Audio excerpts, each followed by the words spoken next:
हरियाणा में हालात देखिए, रोजगार नहीं है, व्यवस्थाएं नहीं है।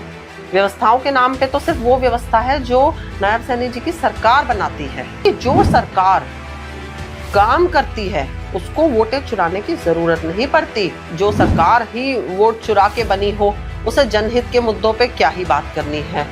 जो सुनने वाले हैं जब वो ही बधिर हो जाते हैं, वो सुनना ही नहीं चाहते, तो आप बोलेंगे किसके सामने। नमस्कार, आवाज जनता की में आपका स्वागत है। मैं मधुबाला। आज हमारे साथ हैं कांग्रेस की विधायक पद की प्रत्याशी पराग शर्मा, और वोट चोरी को लेकर काफी बड़ा मुद्दा ये भी उठा चुकी हैं, और कल राहुल गांधी जी ने भी इस मुद्दे को लेकर एक प्रेस कॉन्फ्रेंस की।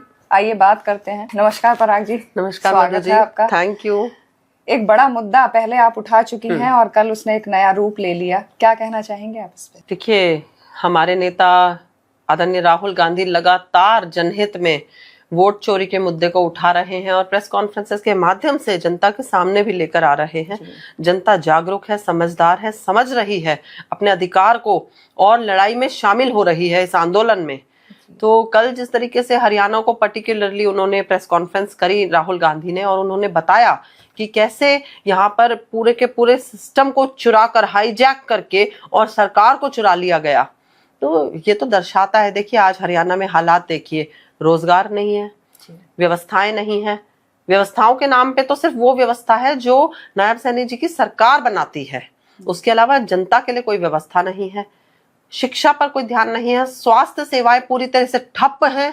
तहसीलों में चले जाइए, लोग परेशान हैं, लोगों के काम नहीं होते। तो ये सारा वोट चोरी की वजह से ही परिणाम है, क्योंकि जो सरकार काम करती है उसको वोटें चुराने की जरूरत नहीं पड़ती, और जो लोग वोट चुरा के सरकार बनाते हैं उन्हें जनहित में, जनता की सेवा के लिए कोई काम करने की भी जरूरत नहीं महसूस होती। तो वो प्रत्यक्ष तौर पे हरियाणा में नजर आ रहा है। हरियाणा में करीब 25 लाख वोट चोरी की जो आरोप लगाए हैं, कहाँ तक सार्थक हैं? देखिए, अब वही बात होती है, कहते हैं कि प्रत्यक्ष को प्रमाण की जरूरत नहीं होती, और कहने का तो तात्पर्य यह है कि 25 लाख से भी ज्यादा हो सकते हैं। ऑन रिकॉर्ड राहुल गांधी जी ने 25 लाख की बात करी है, उससे ज्यादा भी हो सकती है ये चोरी। अब देखिए, आप जो सरकार ही वोट चुरा के बनी हो उसे जनहित के मुद्दों पे क्या ही बात करनी है।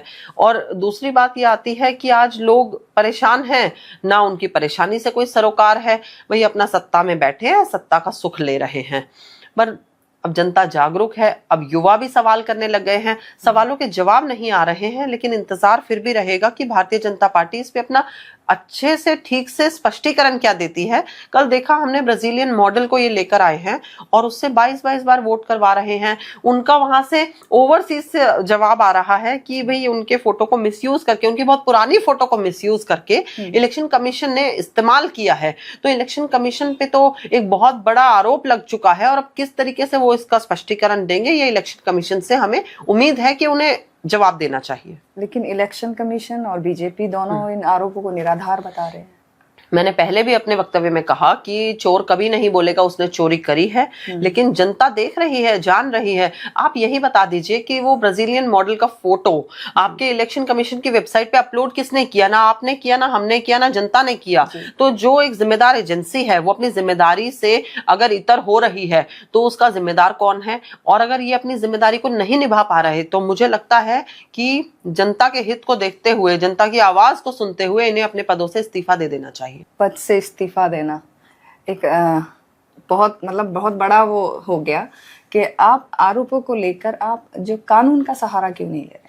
हमने तो अपनी कंप्लेंट्स दी हैं, बात करी है। अगर राहुल गांधी आवाज उठाते हैं तो इलेक्शन कमीशन एफिडेविट मांगता है। पराग शर्मा ने अपने इलेक्शन में आवाज उठाई, कंप्लेंट दी, हमारी कंप्लेंट भी एक्सेप्ट कर ली गई, लेकिन उस पर मोहर भी लगा दी गई, लेकिन कोई आज तक हमें रिप्लाई नहीं किया गया, कोई हमसे किसी ने संपर्क नहीं किया।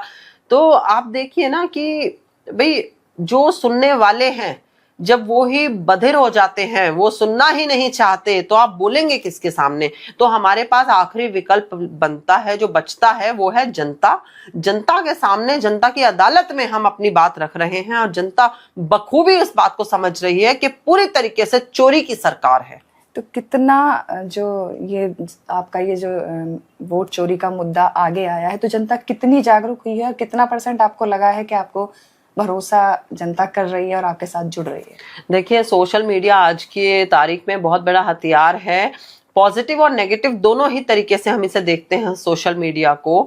तो आप जैसे जो पत्रकार हैं, मेहनत करते हैं, फील्ड में जाते हैं, जनता की आवाज को भी उठाते हैं, सरकार की बात को भी रखते हैं, विपक्ष की भी आवाज बनकर आगे आते हैं, जनहित के मुद्दों को उठाते हैं, तो ये तो हमसे बेहतर आप बता सकते हैं कि कितना जनता में जागरूकता हुई है वोट चोरी के अभियान को लेकर, कि अब जनता भी सवाल पूछती है कि आखिर ये कैसे संभव है कि एक तो व्यक्ति ऐसा है जो वोट बनवाने के लिए जगह जगह चक्कर काटता है और उसकी वोट नहीं बनती, जो साल दर साल, पीढ़ी दर पीढ़ी अपने इलाकों में, अपने घर में रह रहा है, और एक ऐसा व्यक्ति जो यहाँ का रिहायश भी नहीं है, जिसका कोई डॉक्यूमेंट नहीं है, जो यहाँ का, इस देश का भी नहीं है, उसके 22-22, 25-25 बार, 200-200 बार वो लोग वोट डाल रहे हैं।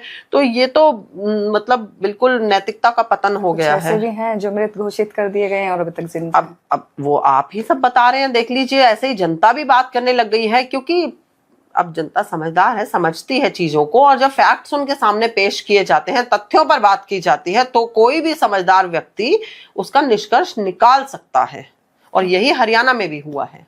हमारी जनता के लिए क्या संदेश देना चाहेंगे? मैं तो अपनी जनता के लिए, अपने सभी साथियों के लिए यही एक बात कहना चाहती हूँ। मेरे आपसे करबद्ध निवेदन है कि इस मुहिम में अपना योगदान दें। ये मुहिम सिर्फ राहुल गांधी की नहीं है, कांग्रेस पार्टी की नहीं है, ये देश के लोकतंत्र को बचाने की मुहिम है। ये हर उस गरीब व्यक्ति के लिए ये मुहिम है जो 4-4, 6-6 घंटे लाइन में खड़ा होकर वोट डालता है कि कल उसका बच्चा पढ़ जाएगा तो उसको अच्छी नौकरी मिलेगी, कल उनके घर में राशन आएगा, उनकी स्वास्थ्य सेवाएं उनको मिलेंगी, हजारों तमाम ऐसी सुविधाएं जिनके वो हकदार हैं, वो एक अच्छी और सुचारू सरकार दे सकती है। और सरकार तभी ये सुविधाएं देगी जब वो जनता की सरकार होगी, तब नहीं जब वो किसी चोरी से बनी होगी और चोरी की सरकार होगी। तो ये थी पराग शर्मा हमारे साथ, जो जनता की और लोकतंत्र के फायदे की बात कर रही हैं। देखते रहिए, जुड़े रहिए आवाज जनता की के साथ। जल्द मिलेंगे नई खबर के साथ, तब तक के लिए नमस्कार।